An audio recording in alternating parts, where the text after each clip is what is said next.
En effet, la visite d'une église, certains voient dans la visite d'une église le simple fait d'aller dans un lieu, tout simplement, c'est comme un musée.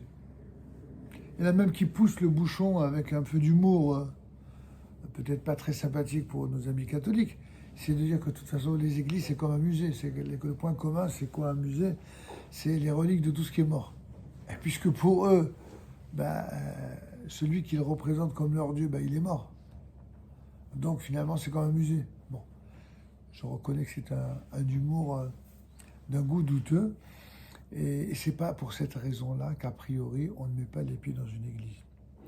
Certains juifs ont l'habitude d'organiser.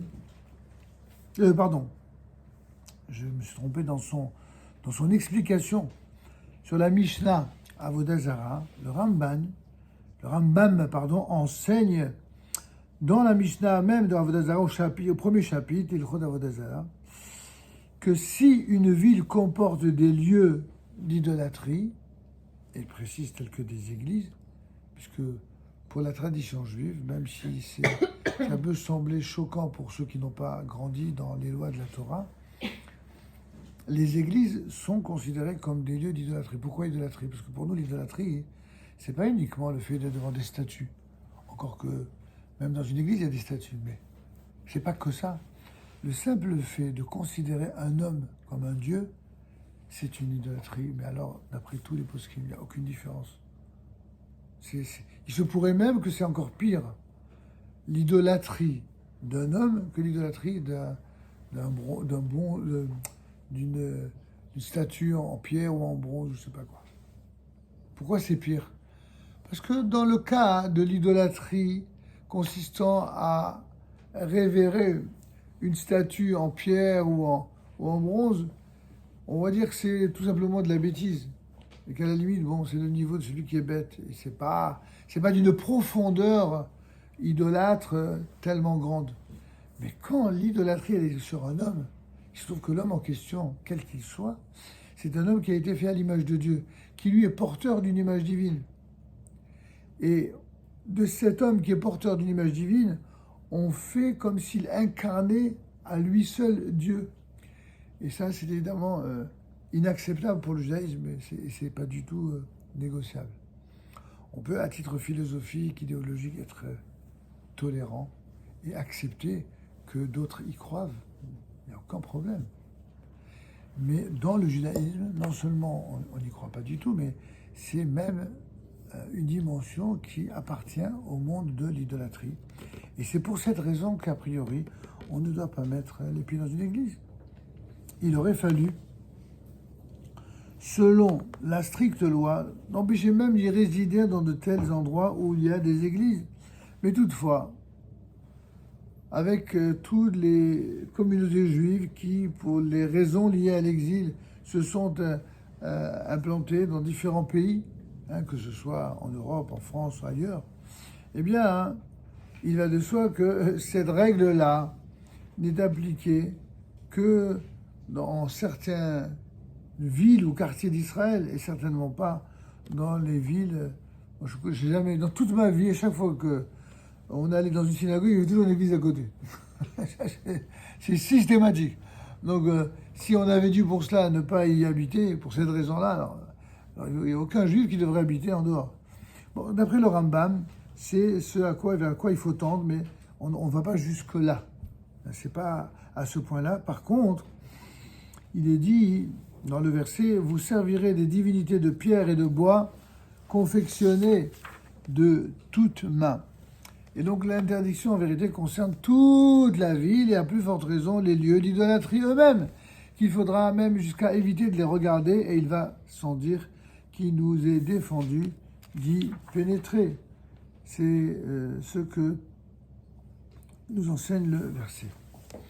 Dans les ouvrages de mystiques juifs, donc de Kabbalah, le sage enseigne que les forces du mal, les maléfiques, comme vous voulez, qui résident dans les lieux d'idolâtrie s'attachent à la personne et l'investissent sans même qu'elle ne s'en rende compte.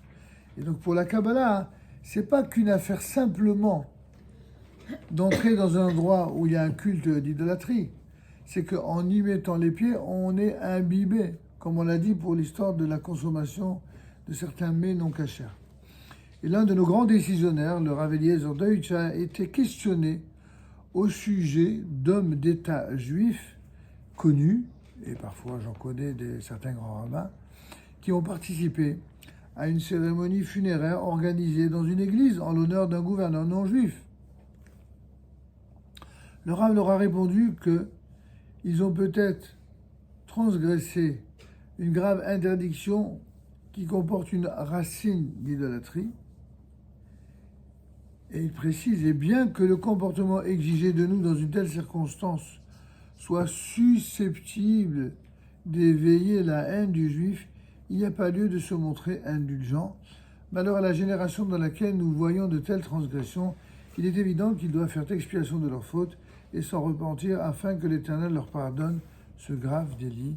C'est en tout cas la citation qui est ici rapportée dans le Prisadé. Alors, l'avis quasi unanime, en tout cas des décisionnaires, statue que la visite d'une église constitue une grave interdiction. Alors néanmoins, tous ceux qui statuent ainsi, pour la plupart du temps, n'ont jamais été eux-mêmes des rabbinim de communauté officielle. Au contraire, ce sont souvent des gens qui n'ont brillé que dans l'anti-officialité. Et donc, il est très facile de jeter des anathèmes sur des grands personnages qui, eux, j'en ai connu, je ne les citerai pas pour ne pas salir leur nom, qui étaient tout à fait des rabbins, et même des grands rabbins tout à fait orthodoxes, et qui, lorsque ils ont été conviés à être présents, évidemment, c'était ni pour faire de l'idolâtrie, ni même pour rendre hommage à un culte d'idolâtrie, mais c'était pour rendre hommage au décès d'un homme important, que ce soit un roi, une reine ou un homme politique important. Et il était très délicat pour ces grands rabbins locaux, régionaux, voire même nationaux, d'avoir toutes les chaises de tous les cultes, représenter leur culte et leur communauté, et que la seule chaise vide serait celle du grand rabbin ou de la personnalité. Alors évidemment, ceux qui sont en la matière d'honneur de leçon, ils n'ont jamais eu ce genre de situation, tout simplement parce qu'ils n'ont jamais été grands rabbins de rien du tout, et qui n'ont jamais été confrontés à ce risque de représailles. Contrairement à ce que dit le Rav, qui est évidemment respectable. En l'occurrence, votre serviteur n'a jamais mis les pieds dans une église, et a priori, j'en ai pas l'intention non plus. Mais pour autant, je ne jetterai pas l'opprobre et ne condamnerai jamais quelqu'un qui est une personnalité rabbinique de premier plan, qui, en général, s'il s'accorde cette licence, il ne le fait évidemment pas par concession à la halakha ou par respect pour l'idolâtrie. C'est uniquement par respect pour la personnalité de la personne qui est ainsi honorée. Et il y va même de quelque chose qui est, à mon avis, dans une certaine mesure respectable pour la communauté. En tout cas, tout ce que je dis est valable uniquement en dehors d'Israël. Cela va de soi. Et ça ne peut pas être la même chose que ce qui se passerait en Israël même. Donc je pense qu'il y a lieu de statuer différemment. Je peux vous dire simplement que j'ai vu moi-même des références qui disent le contraire de ce qui a présenté. Comme je reste fidèle à la présentation de ce livre, donc je ne veux pas le contredire. Je dis juste que ceux qui suivent ce que dit le Rav ici ont raison, ils ont sur qui s'appuyer. Mais ceux qui font des exceptions, je crois qu'ils ont également sur qui s'appuyer, et que loin de nous l'autorisation de les juger, car ils représentent une communauté entière. C'est plus justement en tant que fonction politique et pas en tant que fonction religieuse. Voilà sur ce point précis.